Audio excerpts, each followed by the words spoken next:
Welcome to Creatacast with your host, David Welch. And right now, as you may have guessed, or may not have, if you hear that hum in the background, it's me driving. I am hands-free, so if you guys are freaking out, like, what are you doing, Dave? No, I'm hands-free. So, this is how we're going to make it work today. I really expect it to be a little bit less on the road. I have not gotten an inch, and I do apologize to the Creatacast community for not getting an episode or two the last couple days. And that purely is something I need to own. You know, I could have jumped on after my kids went to bed and, you know, definitely made podcast, but I chose not to. In fact, I chose to get sleep over putting in more work. Because toddlers, believe it or not, can wear you the hell out. And mine did just that. They are brutal. Sebastian and Genevieve are just amazing, wonderful children, but they are brutal. And they have energy for days. Like, they have no quit, no tire, no defeat in their body, which is great. You know, it's both a great quality and a detriment to a man's ability to get shit done. So, moving forward, though, what the topic is today is I have found that on long drives that I get a ton of inspiration about my projects, and that's what I want to talk about today.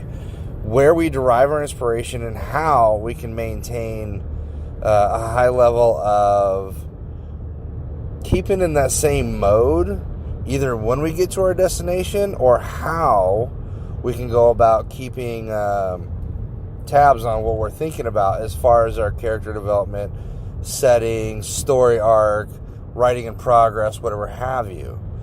So the benefits of a long drive, whether you're a passenger or you're the one behind the wheel, is that there's a lot of thinking, seeing, observing, things that you can put down into a story. In fact, your whole story can be built upon a road trip or whatnot, and you're getting inspiration as you're going.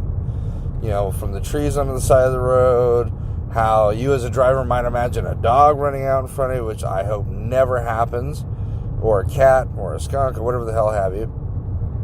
I've seen cows. I'm in Texas right now, so it's not unheard of to see a cow wandering near the side of the road, or a horse, or some other bovine of some sort. But that's neither here nor there. The important thing is that inspiration does hit you up on a long drive. At your gas station, if you can't get to a notepad or something like that, when you stop for gas, jot down your ideas. Get them on paper. Get those thoughts down. Otherwise, they will do like your dreams do and disappear on you. Your memory, I'm telling you, for the sake of love, you won't remember. Shit, you might not even remember when you get to the damn gas station. But at least you got the pen and pad out and you can put some ideas down that are coming to you as you get to the gas station. Another method of maintaining continuity when it comes to your story ideas is leave yourself a voice recording of your ideas as you go. Transcribe as you go. Or if you're in discussion with someone who is a passenger in the vehicle, have them jot down your ideas for you. That way you can focus on the road and keep everybody alive. As for me, I just dropped my kids off at daycare, and it's heart-wrenching every time I do. I don't like dropping my kids off at daycare. Genevieve was asking for daycare, so she was like, I want to go to school. I said, all right, I'm not fighting you. They haven't been in school because they've been sick, and we've been dealing with the whole household of sickness. But they're on the winning end of it right now. So, you know, that's why they're back in school. That's why they're back in daycare right now. And it's good. She gets a chance to be around kids. She gets a chance to, you know, play and interact. In fact, she was like, I want to go play with the other kids. And I said, all right. You know, and I told her, I said, as we were driving, I was like, remember, you asked for this. When we get there and you start crying and you want to come home and you want to be around Dad, you asked for this. She said, okay. And I knew it was going to happen. I knew she was going to turn around instantly and not want to be there. But at the same time, you know, kids need to be around other kids. They have to have that expectation that if they're not with Daddy or Mommy, they're going to be in a school setting, or they're going to be in a setting where their learning is most conducive. Just took a drink of my Bang energy drink. Now, energy drinks in general are friggin' horrible for you. Bangs, 300 milligrams of caffeine. Not the best thing. I was like 5 cups of coffee. But I don't usually do them unless I'm like on a long drive. And the only reason I do them is because I have in the past fallen asleep at the wheel, and it is terrifying. Freaking terrifying. I ran into one of those road berms. You know what I'm talking about, those cement walls. And not only did it scare the shit out of me because it happened, it scared the shit out of me because I had my 2 kids in the car. So anything that keeps me attentive, awake, and up and going while I'm on a drive, regardless if it's during the day or not, is going to be something I'm going to do. So hence, I am doing my podcast. I'm going to do my show all the way to the airport, picking up my lovely wife, who flies in at 11:05. I'm probably going to be a little late, but that's all right. By the time she gets out of baggage claim and everything like that, it'll probably be 11:30, 11:40-ish maybe, hopefully. And then I'll be right on time. But as far as everything else goes, I'm just running a little bit behind, and that's okay. Now, let's get back to those ideas while you're on the road. Everybody gets inspiration. Everybody gets ideas. Everybody has, and I like to call it, as I was referring to it this morning without really knowing it, without really kind of focusing on how I came up with it. I call it my field of dream moment, right? If you build it, they will come. Kind of like this channel. If I build it, the writers will come, and you guys have. Not in the way I want yet, because I still need submissions. I want to be able to read your work on air, on a show, and then hopefully one day get so consistent where I'm doing a Q&A with authors on the rise. And that's the goal. I want people to flock to Creatacast to hear writing tips and tricks and what everybody's doing, and kind of get some shout outs to people and kind of see where people are at in the community and how we're feeling. Speaking of shout out, I have to give it to Dan Burry, Danburi. I just got his book, 40 Tips on Creative Writing. This book kicks so much ass for writers that, I mean, other than Francine Pro's Reading Like a Writer, this is one of those books you have to have on your bookshelf. 40 Tips on Creative Writing, a guide to writers, turn your passion into a successful book. So what Dan does in here is really, it's for readers. So he speaks a language readers are going to understand. You know, so, and I'll give you an example of what he's talking about here. He says, don't be afraid to see dinosaurs, even when no one else does. And once you get into the nuts and bolts of his chapter 2 on his tip number 2, you're going to be amazed. And I'm telling you right now, if you're not following him on Twitter and you're not taking him up on his services, you are sadly mistaken. I had him do a really good social media assessment for me, and he gave me some ideas that have really boosted my whole thought process on social media marketing, things like that. So Dan Burry, Danburi. Find him on Twitter, and please pick up 40 Tips on Creative Writing. And it's a masterful piece of work. I enjoyed reading it. I'm actually going to apply some of his tips. You know, he is spot on. I'll get into more of it later on here in the show. But like I said, if you don't have this book on your bookshelf and you're a creative writer, you are missing out. So please pick it up. I know I picked it up on Amazon. I think it was like $9.99. I think is the what I paid for it. Well worth the price of the book.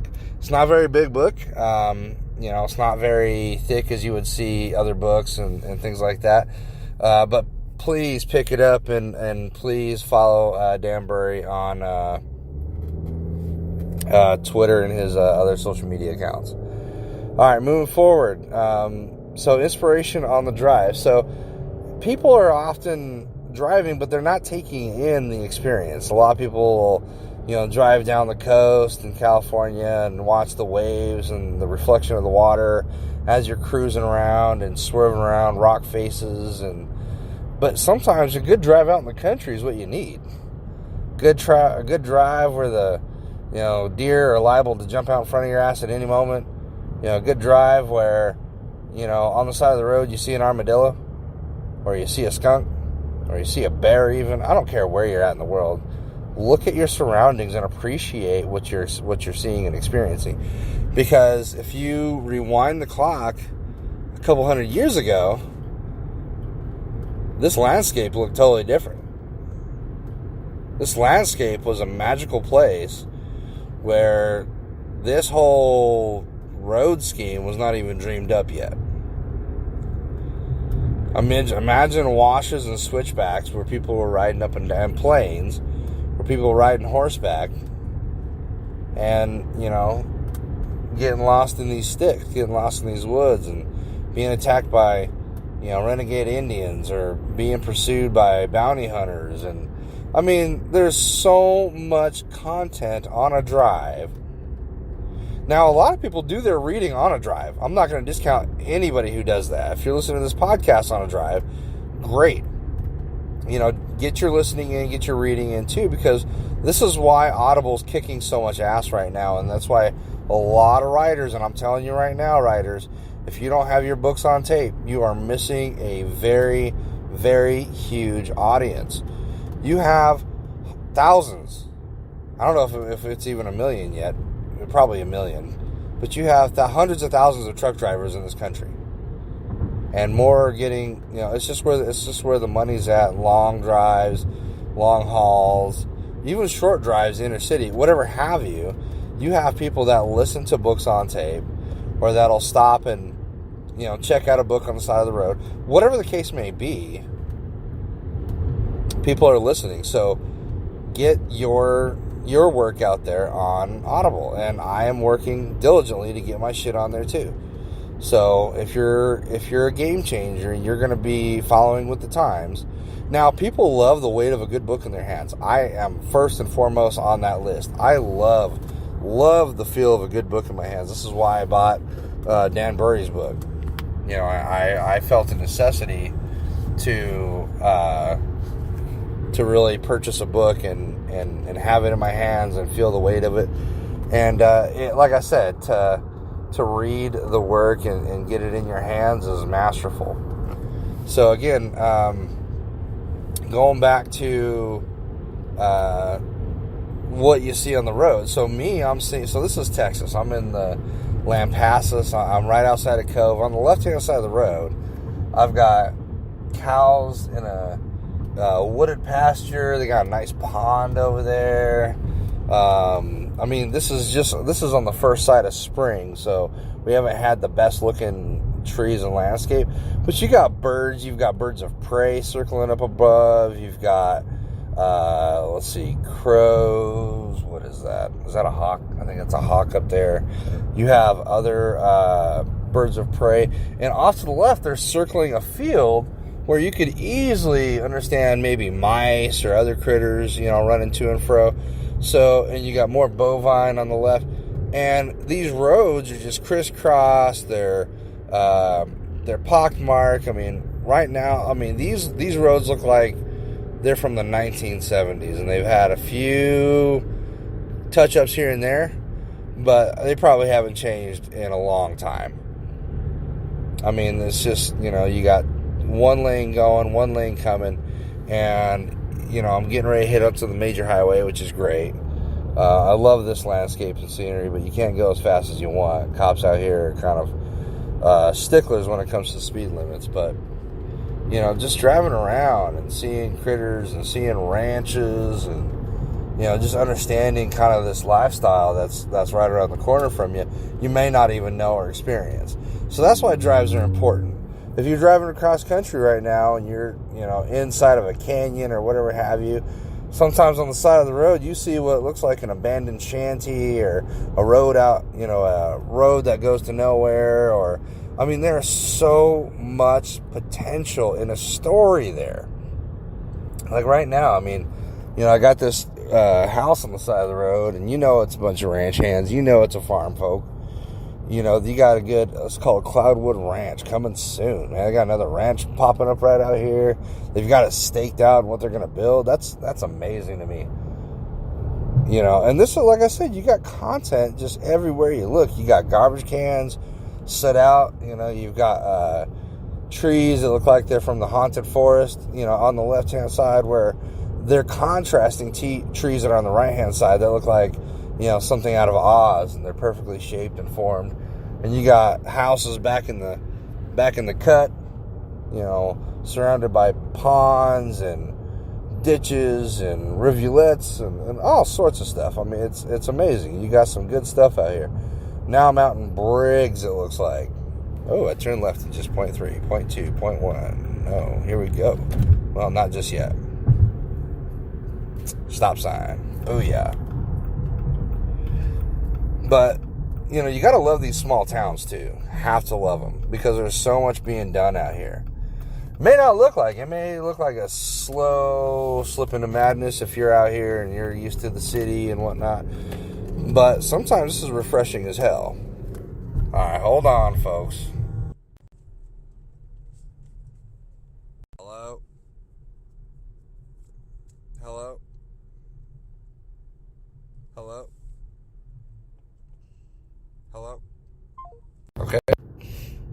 And there that goes. Ooh, I'm gonna turn left again. God, I hate it when people don't, that's, so ironic. People don't fucking call me until I'm on a show. They really don't. Don't get a phone call all damn day. Decide to do a podcast, get a call. I guess that's the blessing and the curse of doing it on the phone, is you're really kind of caught wherever it happens, whenever you do. Am I turning left or right? Left? Yep, turn left. Alright. So, you're kind of caught wherever you're going, but, and that's why people love films with great landscape, because it builds your setting. That's why people love Faulkner, because he describes the scenery, and you get to see it through his mind's eye. You get to see these, for me, from my point of view, you get to see these green pastures, you get to see these bulls out here with big, huge horns, and this is what Texas is about. At least when you envision Texas in your brain, this is what you think Texas looks like. What I'm driving past right now, everybody driving a truck except for me. But this is exactly what I'm talking about. If you guys could see what I'm seeing, which is why authors need to do that sometimes. Go on a drive. If you got a long drive plan, have a mechanism to keep a record of what you see.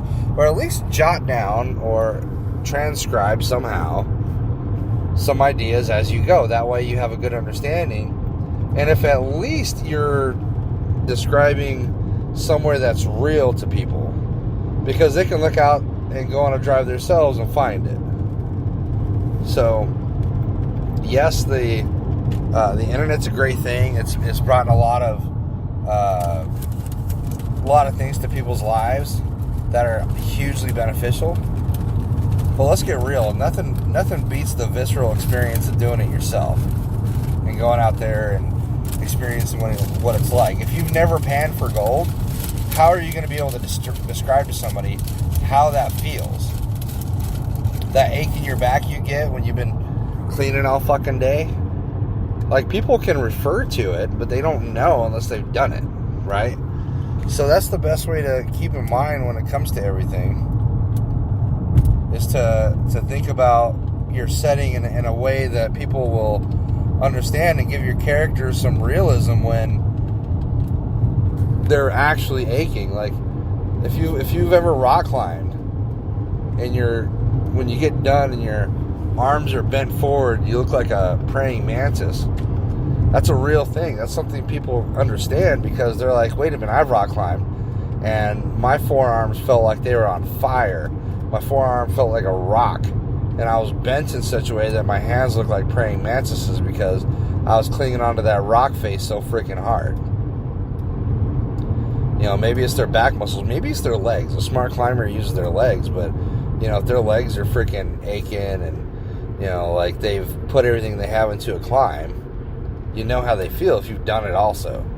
So having genuine experience will make you a better rider. It's something Michael Curtis Ford wrote to me in a letter that I'll always take away.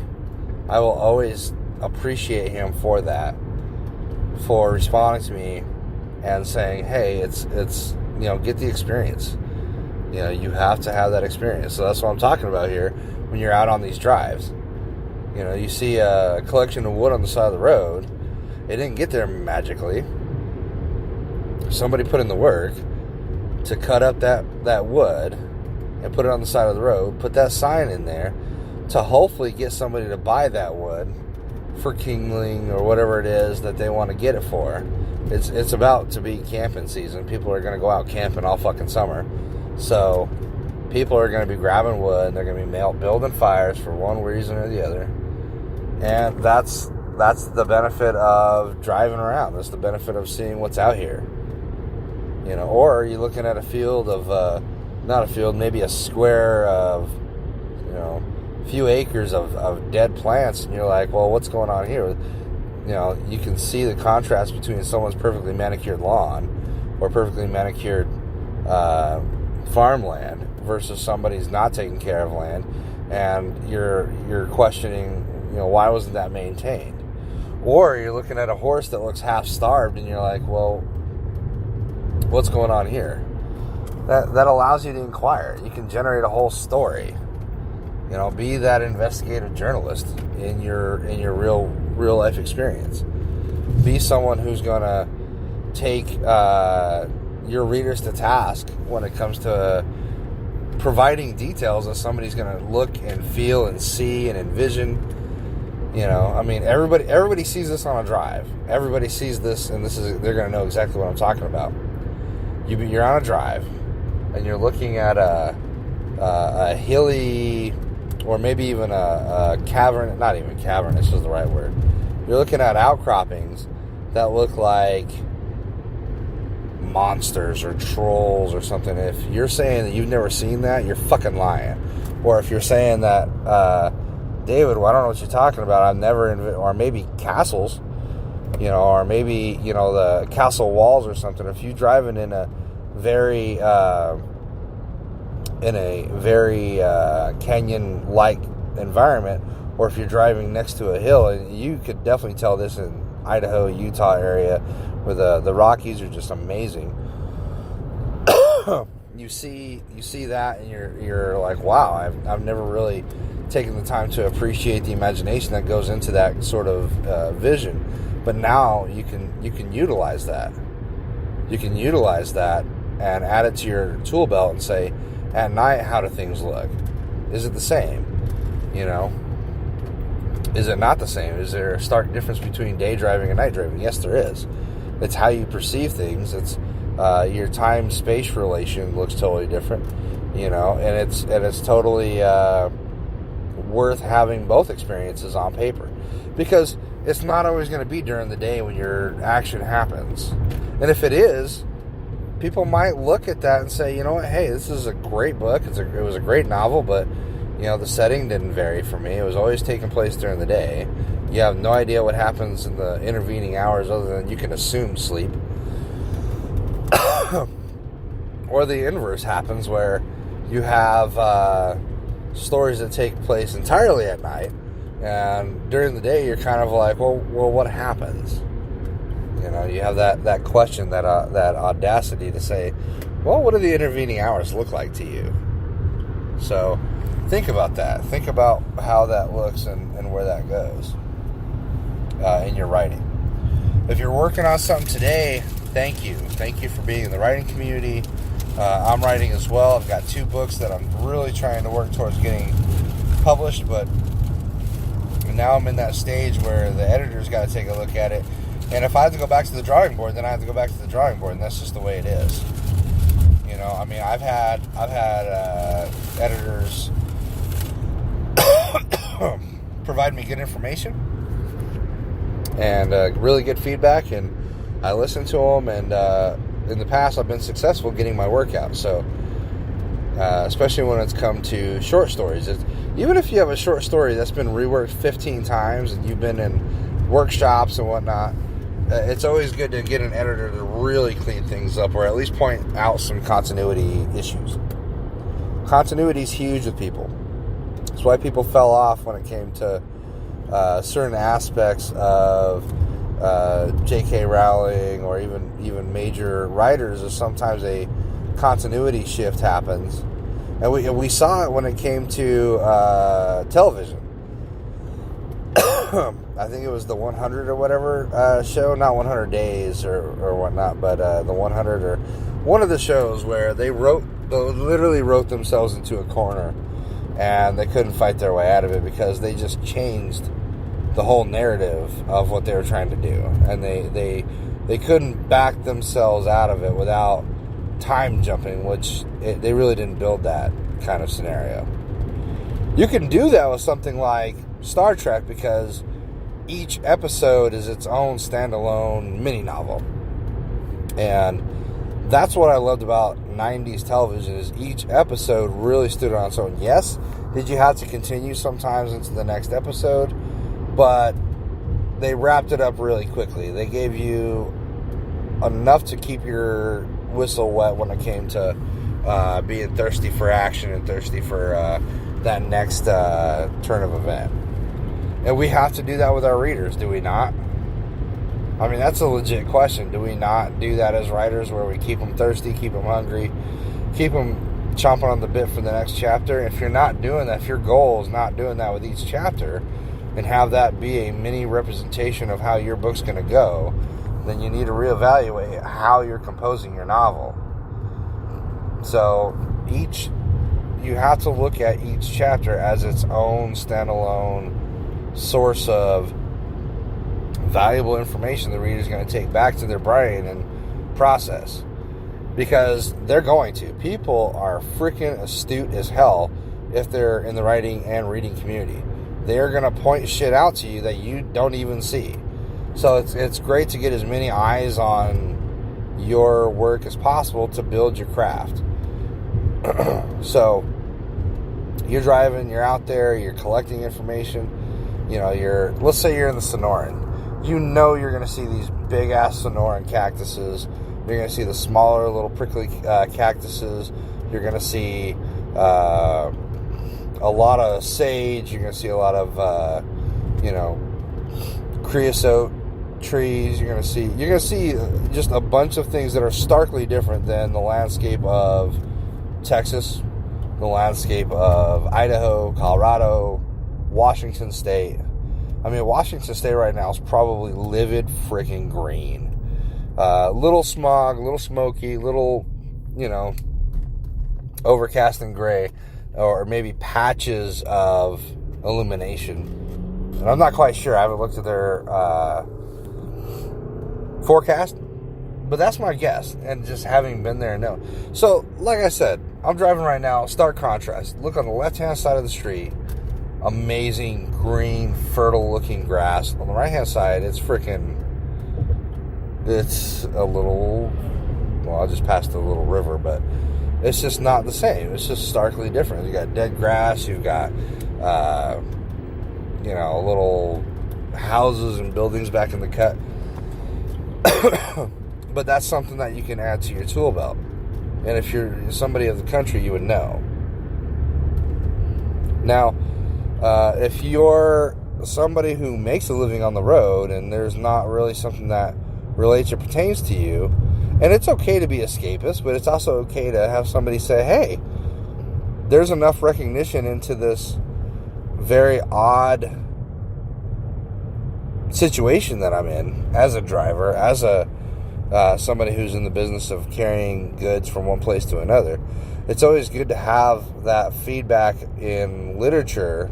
And it doesn't matter what job you do. You could be a construction worker, and if you're a construction worker and you have that representation in a novel, or if your protagonist is a construction worker, but he's got a high IQ and he's a hell of a problem solver, but he just keeps himself, kind of as a busy bee, somebody who works, with their hands and things like that better, then they focus on their strengths in that way. I mean, that's also a highly intelligent move. But they could also be profoundly intelligent and be a Rhodes Scholar if they wanted to be. There are people like that. A good buddy of mine, Chris, is exactly like that. He is built where he could run a whole mechanic shop if he wanted to, and be absolutely amazing mechanic, and work on front ends of high-end cars and just be amazing at that. Highly intelligent dude, though, and he reads constantly. I mean, the guy's little mini library is astounding. He's got books that I found interesting. I mean, we're both planning on going to Alien Con because of what we observed on his bookshelf. He's got Communion on there, I think a few other books, UFO theories, and Project, I can't remember what Project 1 was on there, but he's also got books on philosophy. I mean, he had Nietzsche on there, Descartes, and he's just one of those prolific minds that, if you looked at his vocation and you looked at him as an individual, you're seeing totally different things, and you can't do that with people. People look at me and they see this beard and larger physique, and they're like, man, you must be a bone crusher. You must be somebody who brutalizes people for a living, and I don't. That's not me. And I had speaking of interesting things, is I've had somebody, and I had an argument with them on YouTube regarding a different matter, but they were totally, I don't know, taken aback, I think, by the fact that I'm this rough-looking dude. I'm a veteran, and I happen to have a keen interest in fiction and poetry and doing podcasts. And, I'm not going to call the guy out, but if you look at my YouTube comments, you'll definitely find out who it is. But at the same time, that's kind of all the airtime he needs. But at the same time, just hear me. Like, the guy looks at my videos, he sees my visage, he sees my how I look and what my background is with all Navy wrestling, Division I Arizona State wrestling, and the company I keep with MMA fighters, and just assumes that I wouldn't have interest anywhere else, whereas, I don't know, maybe perceived I was one-dimensional, I don't know.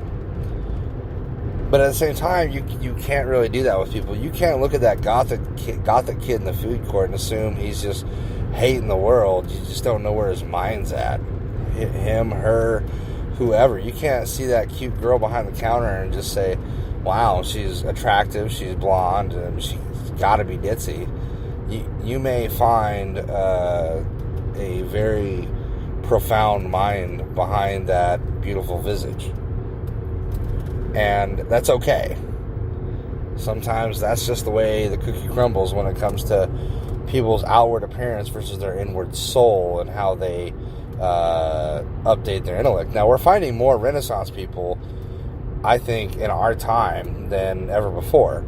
You have people that, had it been 40 years ago, with all this stuff that they're doing, they'd be probably millionaires, because you have people that now they run websites, work a full-time job, have books out there, they have a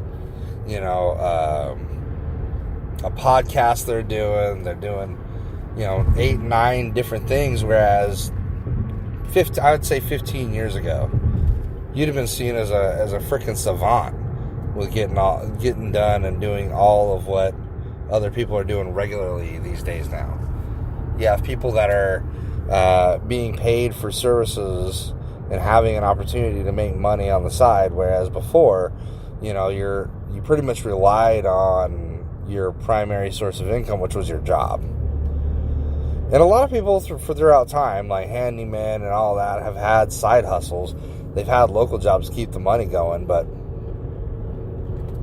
you didn't really see that in the white collar community, because their 40 hour or 45 or 85 hour work week, however they did it, was just all consuming and really interrupted their feng shui when it comes to outward sight. But now we live in a day and age where people who perform at a high level aren't getting their money's worth, and it sucks. You got people right now, a good buddy of mine, MMA fighter, pro MMA fighter, has his law degree, super smart dude, super happy-go-lucky. He's done modeling. He's done, you name it. He's been in like 3 books, because of how prolific he is. And he himself has worked on ebooks with me. He's worked on, he's written a bunch of academic papers. Super smart. Okay. And his name is Orlando. If anybody looks at my friends list, you're going to know who it is real quick. But Orlando's like this super genius who, on the outside, you look at him and you're like this short little, buff Latino man with cauliflower ear. You're like, wait a minute, he wrote that? Wait a minute, he's a lawyer? Or he went to law school? Yeah, you look at our outward physique and outward mentality and you're like, nah, I don't see it. But you also got to understand that this guy's a go-getter. He's certified to do a whole bunch of things. The guy he's certified to, run a whole gym by himself. He's super business savvy. Does a whole lot of things for the wrestling community, the MMA community, and is just an upstanding gentleman. But he's also kind of a savant. He's a modern Renaissance man, and it's amazing. Hold on, guys. Got my wife calling. Hey, baby. Hey, I'm good. Hey, I'm going to be there in just a little bit. You already landed? Yeah, I just landed. We're still waiting for I checked the bag, so. Alright, so I'll be there in like 20 minutes. I'm running behind a little bit. That's fine. I'll probably take that one to my bag. Alright. Well, I'll see you soon. Let me let you go. I'm doing my podcast show. Alright, love you too. Bye.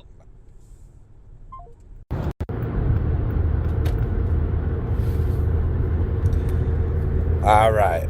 Sorry about that, guys. Maria was calling me, let me know she landed. I'm still about 30 minutes away. That sucks. That's alright. I'm on the toll road now, so we'll be able to get some traction going. It was a nice little drive. It was nice. Like, it was rewarding to go the back way. I've never driven that way. I forewent a lot of tolls actually because of that, so that's saving me a little bit of money. But it is what it is. Anyway, so don't let the outward face and physique and even actions deprive you of somebody's knowledgeability or deprive you of somebody's experience in a different venue.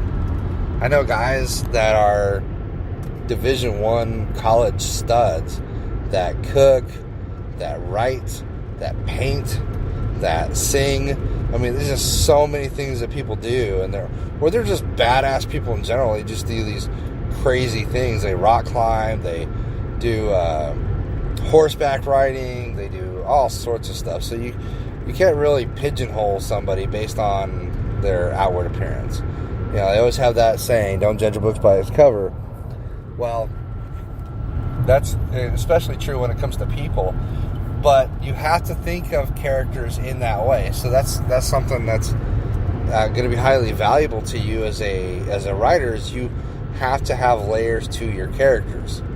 And so much so that these characters become 1, 2, 3, even 4-dimensional in a way that, you know, they don't break the fifth wall, but they're highly developed and they're highly amazing, you know. And if you're thinking your character does too much, well, just think of what people actually do with their time and what they achieve and how often they achieve it. Let's talk about MMA fighter Ben Askren for a second. He's amazing.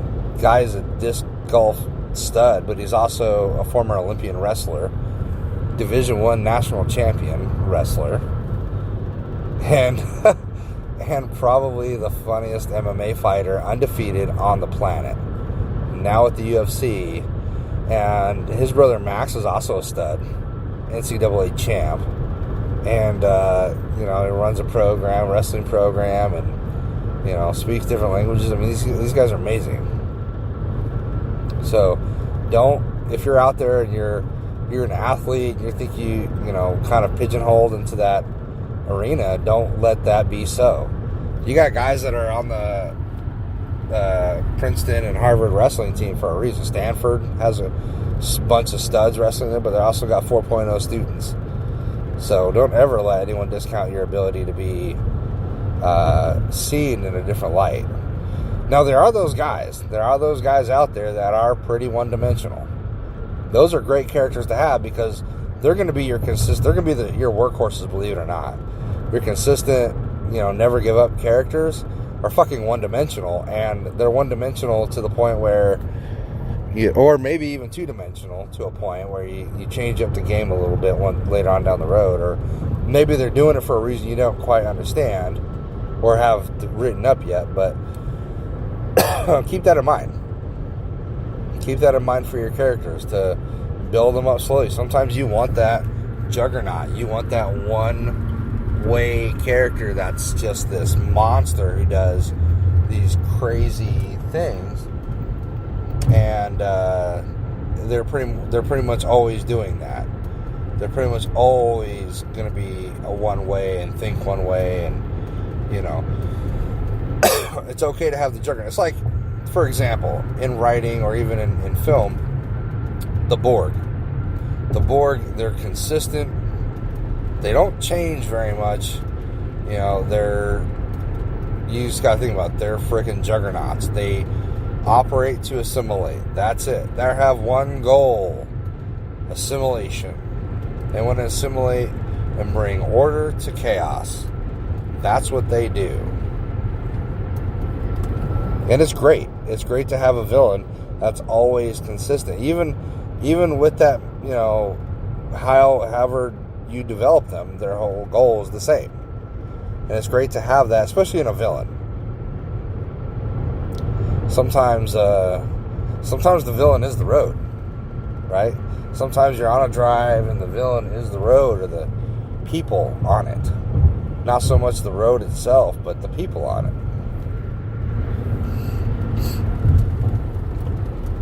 Sometimes the best villains are the inanimate objects or the forces of nature.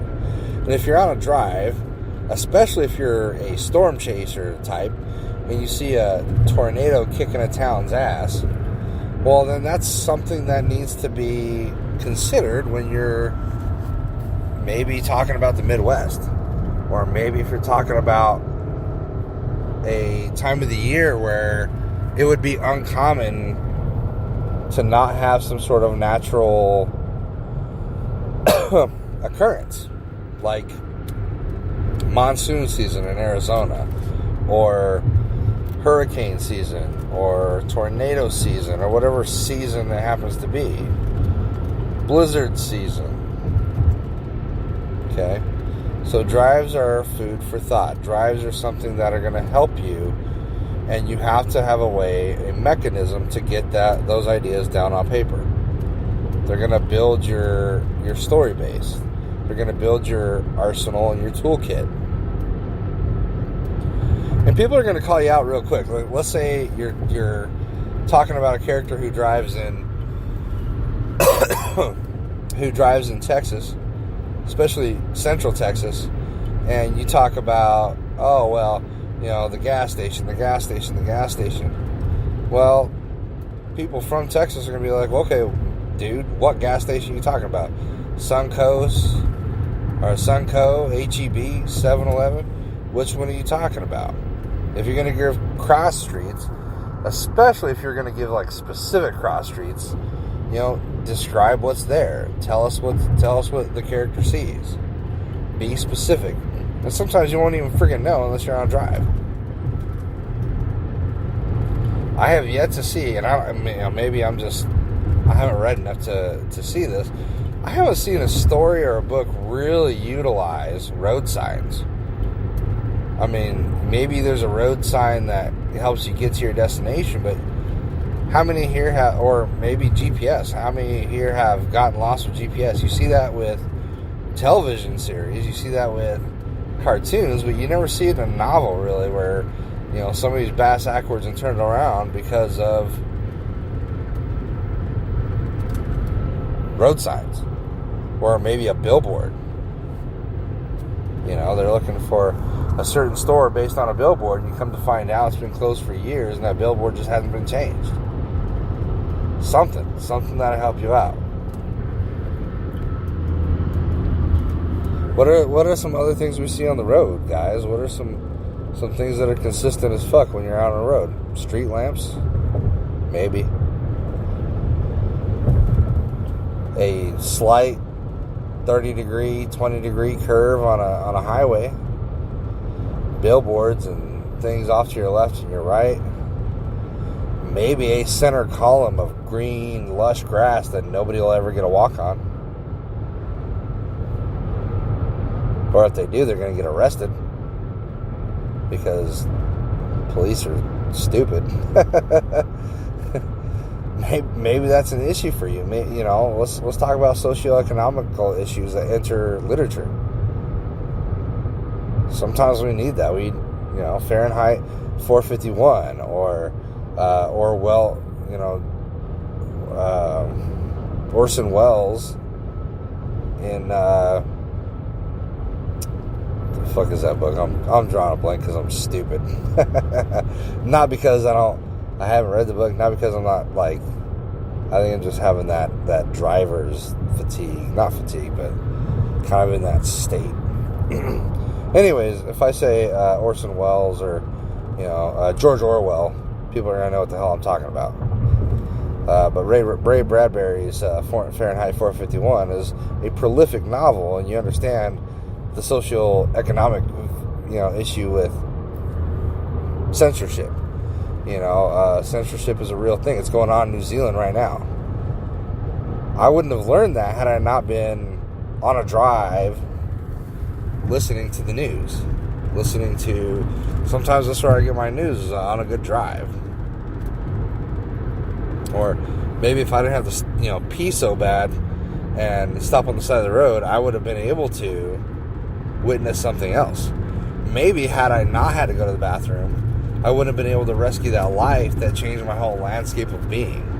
You never know. Okay? So going on a drive can be prolific. Going on a drive could be the last thing somebody ever does. Drunk driving, we've had experiences with that. We've had experiences with, out of our control car crashes that put people in the hospital. Or maybe, there's a story about a distracted driver. Maybe there's a story about, a kid who constantly tags street signs. You never know. So just think about that while you're on your drive. Hey, babe. Hey, I have a question. What's up? I don't know where I'm going to get my bag. Alright. I'm walking the wrong way.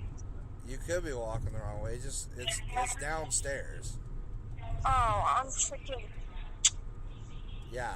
Just walking the same level, going the opposite way. Oh my god. That's all right, honey. You gotta go downstairs to baggage claim. That's all right. But hey, I'm gonna wrap up my podcast right now, and I'll be there in like 20 minutes. Well, 10 minutes. All right, bye. All right, bye.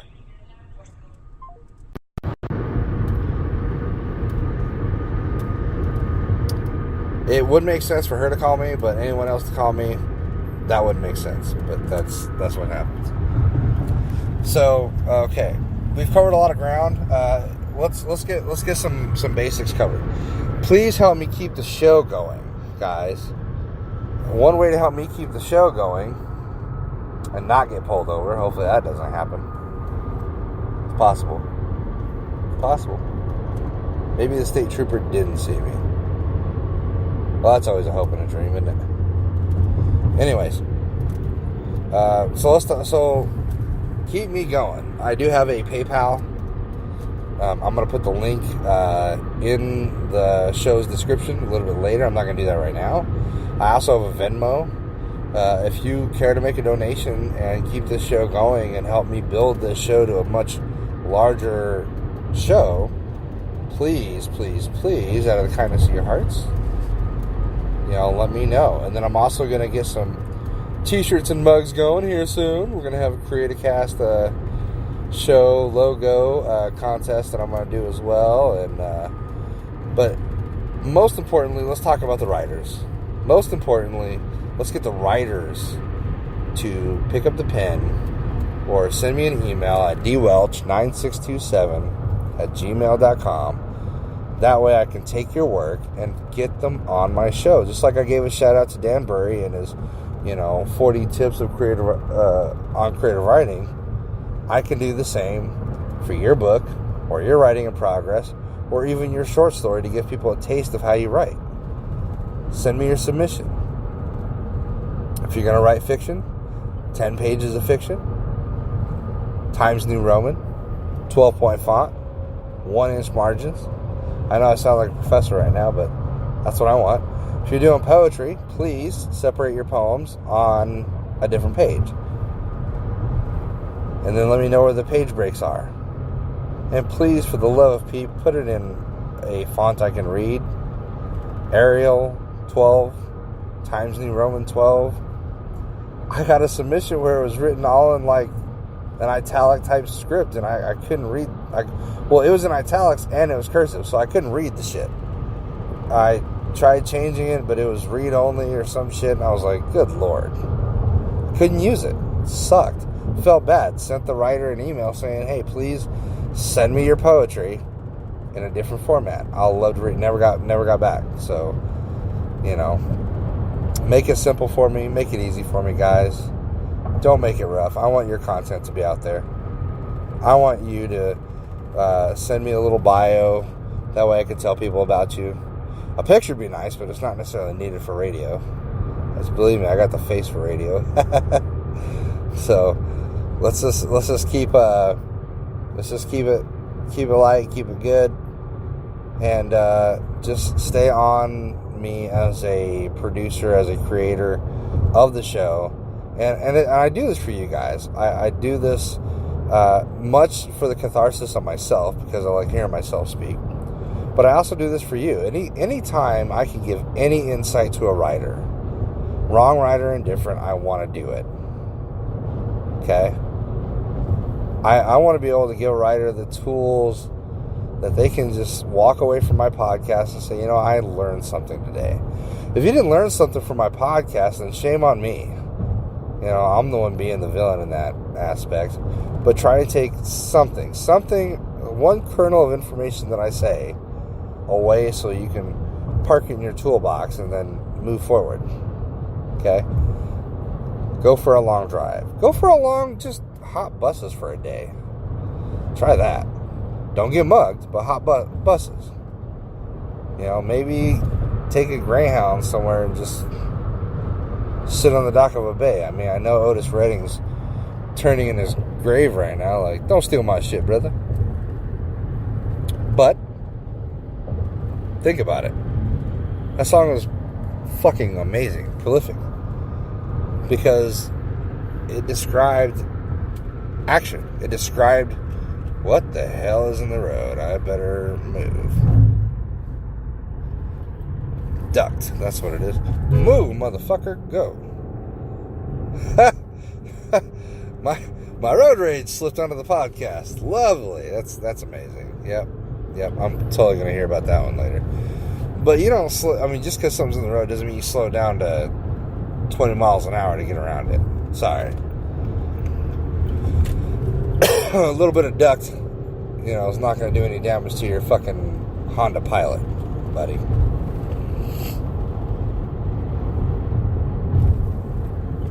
Anyways, so let's move forward.